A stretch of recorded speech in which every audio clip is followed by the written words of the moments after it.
Hello and welcome to the 340 Club. In this video, we'll be solving this question. 3 exponent 2x minus 4 times 3 exponent x plus 3 is equal to 0. So let's begin. The first thing we'll do is to rewrite the exponent using this rule. A exponent x times y can be written as a exponent x, all of that to the power y, or a exponent y, all of that to the power x. So 3 exponent 2x can be written as 3 exponent x all to the power 2. So when we do that, our equation now looks like this. Now the next step is to represent 3 exponent x with a variable. So let's choose u. So let u equals 3 exponent x. So we can rewrite our equation as a quadratic in this form.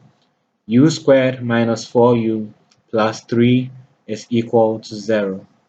Now let's solve this quadratic. So we factorize it, and we have u minus 1 in one bracket times u minus 2 in another bracket equals 0. Now solving for u, we have u equals 1 or u equals 3. So we can now bring back 3 to the power x. So replace u with 3 to the power x, and then we can get values for x. So our 3 to the power x equals 1, which is the same as 3 exponent 0. And we know if the bases are the same, we can equate the powers. So x equals 0.